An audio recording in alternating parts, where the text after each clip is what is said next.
बिस्मिल्लाहिर्रहमानिर्रहीम। अस्सलाम वालेकुम नाज़रीन, आप यूट्यूब चैनल देख रहे हैं। मैं इमरान खान हूँ। सदर आसिफ अली ज़रदारी इस वक्त पाकिस्तान में मौजूद नहीं है और उनकी जगह पर यूसुफ रज़ा गिलानी पाकिस्तान में कायम मकाम सदर के ओहदे पर मौजूद हैं, क्योंकि जब सदर मौजूद नहीं होता तो उनकी जगह पे चेयरमैन सेनेट जो है वो सदर की खिदमत सर अंजाम देता है।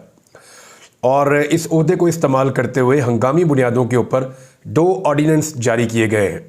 यानी ऑर्डीनेंस ये है कि जब कोई कानून आपने बनाना होता है हुकूमत ने, तो कानून का एक पूरा प्रोसीजर होता है, एक लंबा तरीक़ाकार होता है। पार्लियामेंट उसकी अप्रूवल देती है, चीज़ें सेनेट में जाती हैं, वहाँ पे बहस होती है, उसके बाद वो कानून बनता है। इतनी आसानी से ये होता नहीं है। लेकिन अगर आपने एडहॉक बेसिस के ऊपर या कोई एमरजेंसी में आपने जल्दी से कोई कानून आपको ज़रूरत है उसकी, तो फिर आप ऑर्डीनेंस भी पास करवा सकते हैं। मुख्तलिफ सूरत हाल से निपटने के लिए ऑर्डीनेंस की एक ऑप्शन रखी जाती है। तो 2 ऑर्डीनेंस पास किए हैं यूसुफ रज़ा गिलानी साहब ने। अच्छा, ये जो 2 ऑर्डीनेंस जारी किए गए हैं ये क्या है, इन पे आप गौर करेंगे तो आपको आइडिया हो जाएगा कि हुकूमत यही चाहती है कि इमरान खान हुकूमत के साथ मुज़ाकरात करे और हुकूमत से मुज़ाकरात के दौरान वो आज़ादी हासिल करे। और अगर तो मुज़ाकरात नहीं हो रहे तो फिर अदलिया के फ़ैसलों के नतीजे में इमरान खान को अज़ खुद इंसाफ मिलने की सूरत में बाहर नहीं आना चाहिए। उस सूरत में इमरान खान ज़्यादा ख़तरनाक होंगे और उनका अदलिया में भरोसा होगा और फिर वो ये समझेंगे कि इन पॉलिटिकल फोर्सेस को और जो उनके साथ दीगर फोर्सेस हैं, मैं उनको पब्लिक के साथ मिलकर चैलेंज कर सकता हूँ और अदालतों के ऊपर एतमाद बढ़ जाएगा। तो एक डील की कोशिश की जा रही है, मुज़ाकरात की कोशिश की जा रही है, माहौल बनाने की कोशिश की जा रही है। और जब तक वो माहौल नहीं बनता तब तक इमरान खान को अंदर रखना है, लेकिन ज़्यादा देर तक अंदर भी नहीं रख सकते। प्रॉब्लम ये है। तो अब एक ऑर्डीनेंस 2 ऑर्डीनेंस लाए गए हैं। इन दोनों ऑर्डीनेंस का ताल्लुक इमरान खान से है। अच्छा, अगर आप दोनों ऑर्डीनेंस देखें ना वो हैं क्या, तो आपको आइडिया हो जाएगा कि इन दोनों की कोई एमरजेंसी में ज़रूरत नहीं थी। हंगामी बुनियादों पे ये 2 ऑर्डीनेंस पास करने की ज़रूरत नहीं थी। पहला ऑर्डीनेंस जो है वो ये है कि जो नैब के पास रिमांड का इख्तियार 14 दिन का था, यानी नैब के पास जो पहले रिमांड का इख्तियार हुआ करता था परवेज़ मुशर्रफ के दौर में जब नैब बना था, तो वो 90 डेज़ का रिमांड था कि 90 दिन तक मुल्ज़िम नैब की हिरासत में रखा जा सकता है, वो वहाँ पर रिमांड पर रहेगा। फिर उसके बाद जब पीडीएम की हुकूमत आई तो उन्होंने इस कानून को तब्दील किया, क्योंकि ये कानून उनके लिए परेशानी का बायस बना था। तो उन्होंने तब्दील करके इसको 14 दिन का कर दिया और बड़ी इन्होंने नारेबाजी की, बड़े दावे किए, बहुत सारी इन्होंने वजूहात पेश की कि जी हमने इसलिए इसको 14 दिन का किया क्योंकि वो ज़्यादती थी बहुत बड़ी इन्होंने मिसालें दी, दलाइल दिए, ज़मीन आसमान के कलाबे मिला दिए कि जी 14 दिन से ज़ायद रिमांड होना नहीं चाहिए।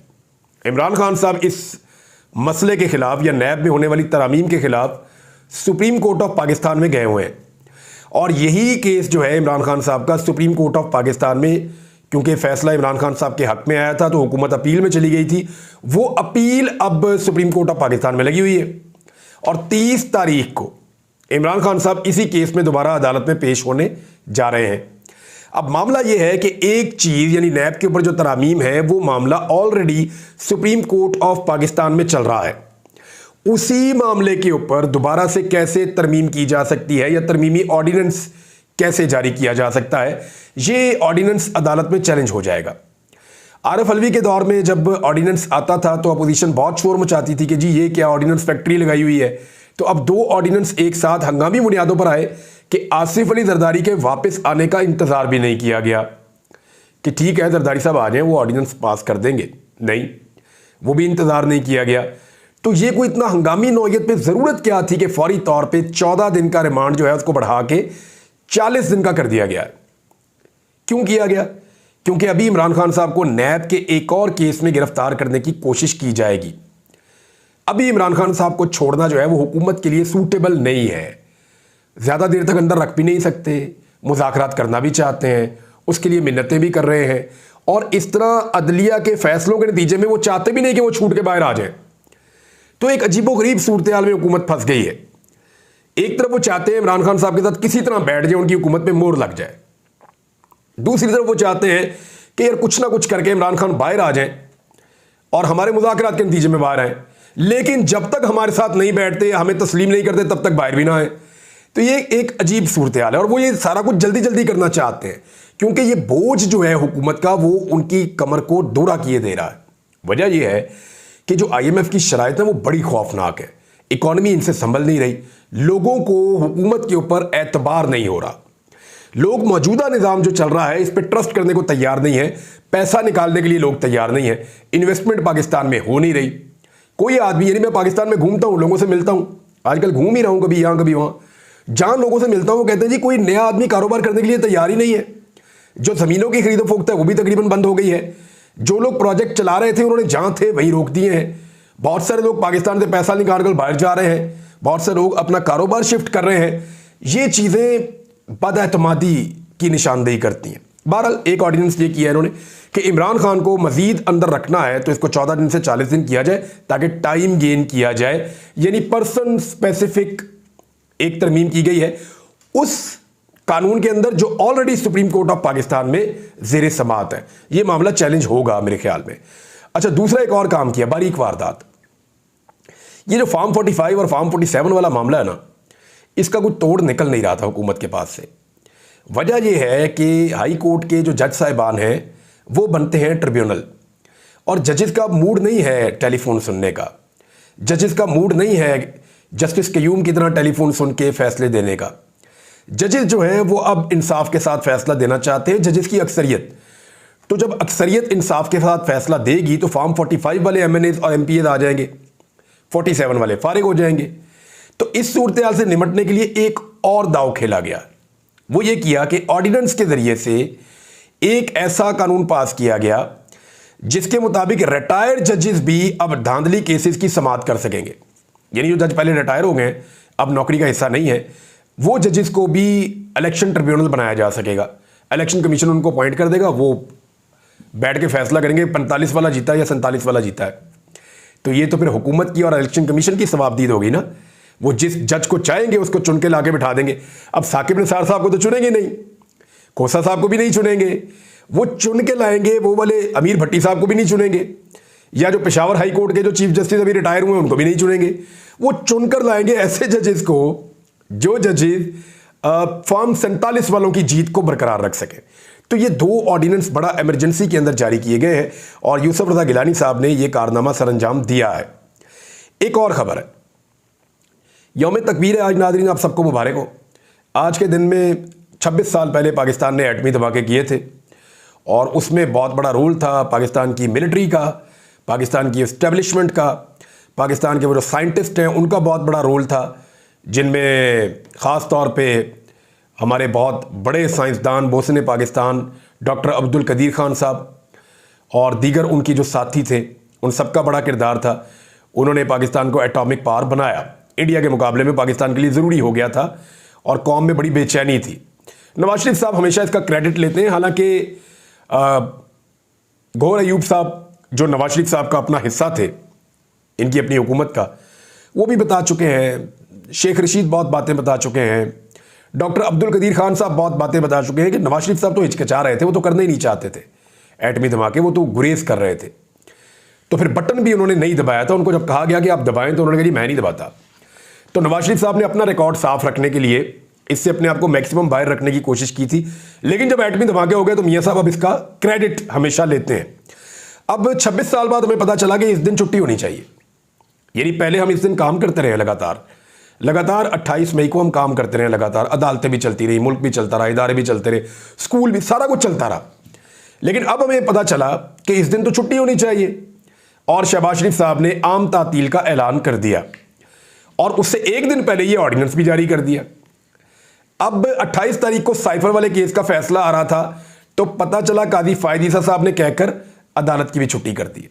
वहां भी छुट्टी होगी, नीचे भी अदालतों में छुट्टी होगी। तो इसका मतलब क्या है? यानी आज के दिन साइफर वाला केस नहीं सुना जाएगा, आज अदालत की भी छुट्टी है। यानी जिस मुल्क में अदालतों को छुट्टी वाले दिन भी केसेस सुनने चाहिए, उसकी वजह यह है कि केसेस ही इतने ज्यादा हैं, बहुत बड़ी तादाद में केसेस हैं। इसी वजह से पाकिस्तान की अदलिया का जो नंबर है वो तनज़ली के साथ पता नहीं कहां पहुंचा हुआ है, 150 के करीब, 136 कुछ कहते हैं, 133 वहां पहुंचा हुआ नंबर पाकिस्तान की अदलिया का। इंसाफ फराम नहीं कर पा रही पाकिस्तान की अदालतें। तो यहां तो छुट्टी वाले दिन भी केसेस सुनने चाहिए जजेस को बैठ के, लेकिन जो छुट्टी वाला दिन नहीं है उस दिन छुट्टी की जा रही है। जो काम वाला दिन है उस दिन भी छुट्टी की जा रही है। तो ये एक अफसोसनाक चीज़ है। साइफर वाला केस यानी आज नहीं सुना जाएगा और मेरे अंदाजे में इमरान खान साहब को दीगर केसेस में अब गिरफ्तार करने की कोशिश की जाएगी, क्योंकि देखें पहले इद्दत वाले केस का फैसला आना चाहिए। नॉर्मली सिस्टम को आइडिया है कि 29 तारीख को इद्दत वाले केस का फैसला कल के दिन में क्या आ रहा है, और अगर कल इद्दत वाला केस उड़ जाता है, फारिग हो जाता है, तो फिर साइफर वाला फैसला उसके बाद आएगा, उसकी समाअत अभी बाकी है। तो यहां पे थोड़ा टाइम मिल जाएगा कि नैब के एक नए मुकदमे में इमरान खान को गिरफ्तार किया जाए और 40 दिन के रिमांड की एक नई शिक से फायदा उठाने की कोशिश की जाए। मेरे ख्याल में अब आपको सारा गेम समझ आ गया कि एक्चुअली ये ऑर्डिनेंस क्यों है, इसके पीछे रीजंस क्या है, और ये जो छुट्टी आपको एक मिली है इसको आप इंजॉय कीजिए। और छुट्टी के रीजन जो है वो मल्टीपल हो सकते हैं, लेकिन कौम को बहुत मुबारक हो, पाकिस्तान इस दिन एटमी कुव्वत बना था और हम छुट्टी मना रहे हैं। किस वजह से? यानी आप चेक करें ना, हम एटमी ताकत हैं, पैसे नहीं है हमारे पास, हम छोटे छोटे मुल्कों से पैसे मांगते हैं, हम गुर्बत बढ़ रही है, महंगाई बढ़ रही है, बेरोजगारी बढ़ रही है और मईशत आपकी तबाह हो रही है, बिजली और गैस की कीमतें हमारी पहुंच से बाहर जा रही हैं, कर्ज़ों के नीचे पाकिस्तानी दबते चले जा रहे हैं, और हम एक एटमी कुव्वत हैं और हम इसको सेलिब्रेट कर रहे हैं छुट्टी मनाकर। यानी एक दिन की छुट्टी से जो मईशत का नुकसान होता है वो हम बर्दाश्त कर लेंगे, लेकिन देखिए हथियार होना बहुत ज़रूरी है, बहुत ज़रूरी है। हमारे पास दुनिया के बेहतरीन हथियार होने चाहिए, हमारा दिफा नाकाबिल तस्खीर होना चाहिए, ये वक्त की ज़रूरत है। जब यूक्रेन के पास एटॉमिक ताकत नहीं है तो देखें ना यूक्रेन के साथ क्या हुआ, अब कितनी लड़ाई वहाँ पे लगी हुई है। जब तक उनके पास वो डेटरेंस थी तब तक वो नहीं हो सकता था जो अब हो रहा है वहाँ पे। तो पाकिस्तान के पास हथियार होना बहुत ज़रूरी है, लेकिन मईशत होना भी बहुत ज़रूरी है। अब सिर्फ अपने सियासी फ़ायदों के लिए इस तरह की चीज़ें करना, दिस इज़ नॉट फेयर। अब लाहौर हाई कोर्ट ने 5 अप्रैल को 6 जजेस के नाम दिए थे, वो नाम अभी तक दबाए हुए हैं और अब फैसला ये कर लिया है कि जनाब नहीं, हम तो रिटायर्ड जजों को भी शामिल कर देंगे इसके अंदर। मेरे ख्याल में ये भी अदालत में चैलेंज हो जाएगा, हाई कोर्ट्स में भी और सुप्रीम कोर्ट में भी ये मामला भी चैलेंज हो जाएगा। तो यूसुफ रज़ा गिलानी साहब के दोनों ऑर्डिनेंस जो हैं, अगर तो कानून और इंसाफ के मुताबिक देखें, एक पे ऑलरेडी केस चल रहा है सुप्रीम कोर्ट ऑफ पाकिस्तान में, वो नहीं हो सकता। दूसरा देखें, वो आप बुनियादी जो रूह है इलेक्शन की उसको आप तबाह कर देंगे अगर आप रिटायर बंदों को उसके अंदर लाकर शामिल कर देंगे। तो पाकिस्तान तहरीक इंसाफ ने भी यौम तकबीर के हवाले से स्टेटमेंट जारी किया।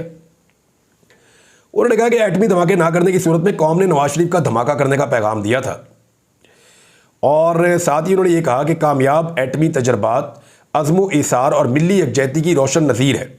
जोरी प्रोग्राम को मखसूस गिरोह सियासी धंधे के लिए इस्तेमाल करने की कोशिश करता है। उन्होंने कहा कि कौम ने अपना पेट काट कर एटमी प्रोग्राम चलाने का फैसला किया। खुद से कई गुना बड़े दुश्मन के मुकाबले में दिफा की ज़रूरियात पूरा करना अहम था। कौम ने यह जिम्मेदारी बखूबी अदा की है। कौम के शदीद दबाव पर भारत के आगे भीगी बिल्ली बनने से गुरेज करने वाले जुर्रतमंदी की अदाकारी करें तो हंसी आती है, यह भी पाकिस्तान तहरीक इंसाफ ने कहा। उन्होंने कहा कि नवाज शरीफ साहब के तो उस वक्त भी प्लेटलेट्स गिर रहे थे जब एटमी धमाका किया जा रहा था। कौम ने एटमी धमाका ना करने की सूरत में खुद नवाज शरीफ का धमाका करने का पैगाम देकर फरार के रास्ते बंद कर दिए थे और फिर यह करना पड़ा। ये नहीं कह रहे हैं कि नवाज शरीफ साहब नहीं करना चाहते थे, वैसे गवाहियां मौजूद हैं, मादी में बहुत सारी इंटरव्यूज़ मौजूद हैं। जो मोहसिन पाकिस्तान हैं, जिन्होंने ये एटम बम बनाया था, डॉक्टर अब्दुल कदीर खान साहब ने, वो भी ये बात कह चुके हैं। आज नाज़रीन PMLN के इंट्रा पार्टी इलेक्शन हो रहे हैं, नवाज शरीफ साहब सदर बन जाएंगे पार्टी के, और किसी किस्म का इलेक्शन कमीशन को कोई एतराज़ नहीं होगा। इलेक्शन कमीशन जो है पाकिस्तान तहरीक इंसाफ के 3 इलेक्शंस पर एतराज़ कर चुका है। तहरीक इंसाफ 100 मरतबा भी इलेक्शन करवा दे तो जब तक इलेक्शन कमीशन ऑफ पाकिस्तान को इजाज़त नहीं मिलेगी तब तक वो पाकिस्तान तहरीक इंसाफ को बल्ले का निशान वापस नहीं लेने देगा। जबकि नवाज शरीफ साहब, उनको तो पहले ही मेरे ख्याल में मुबारकबाद दे देनी चाहिए कि इलेक्शन जैसा भी हो, जो भी हो, घर में बैठ के कर लें, बाहर बैठ कर खेल लें, जहाँ मर्जी खेले। नवाज शरीफ साहब जो है वो सदर बन चुके हैं जी अपनी पार्टी के। नाज़रीन, यहाँ कुछ स्टेटमेंट्स हैं आम लोगों के, वो स्टेटमेंट्स मैं आपके सामने रख देता हूँ। एक तो एतजाज़ अहसन साहब ने कहा कि एजेंसियां अब ख्वाजा सराओं के भेस में सामने आ रही हैं।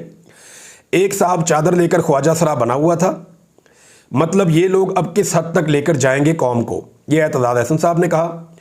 इसके बाद शुएब शाहीन साहब का एक स्टेटमेंट है, वो कह रहे हैं हमारी फ़ौज सबसे बड़ी सपोर्टर है इन करप्ट लोगों की, और जो ईमानदार है उसको जेल में डाला हुआ है। ये शोएब शाहीन साहब ने कहा। मोहम्मद मालिक साहब की किसी आम शख्सियत से बात हुई, उन्होंने कहा कि एस्टेब्लिशमेंट की बिल्कुल बातचीत में दिलचस्पी नहीं है। वो कहते हैं मकबूलियत की फिक्र सियासतदान करें, हमने मुल्क की बात करनी है। अब कुछ स्टेटमेंट जो है ना वो एक तो मिफ्ता इस्माइल साहब कह रहे हैं कि CPEC भी गेम चेंजर था, सऊदी सरमायाकारी भी गेम चेंजर थी। अब जो UAE की सरमायाकारी उसको भी कहते हैं जी वो गेम चेंजर है, और SIFC भी गेम चेंजर है, मगर गेम चेंज नहीं हो रही। हर चीज़ गेम चेंजर ज़रूर होती है लेकिन गेम इनसे चेंज नहीं हो रही। मिफ्ता इस्माइल साहब ने मायूसी का इजहार किया है। शब्बर जैदी ने एक बहुत अहम नुक्ते के ऊपर निशानदेही की है। उन्होंने कहा कि गुज़िश्ता साल 9,400 अरब रुपए इकट्ठे हुए थे, महसूलात थी, और अब खबरें आ रही हैं कि IMF के साथ ये कहा जा रहा है कि 13,000 या 12,500 तय करने जा रहे हैं। वैसे ये 12.90 यानी लगभग 13,000 ही तय किया है। अगर 13,000 अरब पर तय कर रहे हैं तो ये नुस्खा तबाही का नुस्खा है, और ये मैं आपको बताऊंगा कि इससे कितनी महंगाई और कितना बोझ पड़ेगा आवाम पर, ये आने वाले दिनों में आप देखेंगे। यहाँ पे नजम सेठी साहब का एक पुराना स्टेटमेंट बड़ा वायरल हो रहा है, और वो होना भी चाहिए। नजम सेठी साहब ने कहा था कि इमरान खान को डर है कि इसहाक डार कहीं इकॉनमी ठीक ना कर दे। इसहाक डार साहब को अब तो वजारत ख़जाना दी नहीं, इतना डर गए सब इसहाक डार से। जो उन्होंने इकॉनमी का बेड़ा गर्क पहले नवाज शरीफ के दौर में किया, फिर शहबाज शरीफ के दौर में दोबारा आकर ज़बरदस्ती वज़ीर ख़जाना बने, और वज़ीर ख़जाना बनने के बाद जो उन्होंने तबाही फेरी इकॉनमी की, अब उसके बाद तो ये वाला स्टेटमेंट सुनने के बाद हंसी आती है और कुछ नहीं आता। नाज़रीन, IMF और वर्ल्ड बैंक की नई रिपोर्टों के मुताबिक पाकिस्तान के अंदर जितनी भी तरक्की हो या जितनी भी महंगाई कम हो, वो इमरान खान साहब के दौर के आद में भी नहीं पहुंच सकते। यानी अभी जो आदाद व शुमार है 2022 में जहां इमरान खान ने मुल्क छोड़ा था, अगर यहाँ छोड़ा था 100 पे, तो ये बहुत जोर लगा के अगले 2 साल में 50 पे बहुत मुश्किल से पहुंचेंगे। मैंने आपको आसान ज़ुबान में बताया, मेरे पास पूरे आदाद व शुमार मौजूद हैं। और जो लोग ये कहते थे ना कि 300 यूनिट तक बिजली फ्री देंगे, वो इस वक्त यूनिट 60 से 65 रुपए का बेच रहे हैं। बुनियादी बिजली की कीमत है, ये पूरे खित्ते में सबसे महंगी है। आपको बताऊंगा इसके बारे में। अब तक के लिए इतने, अपना ख्याल रखिएगा, अपने चैनल का भी। अल्लाह हाफ़िज़।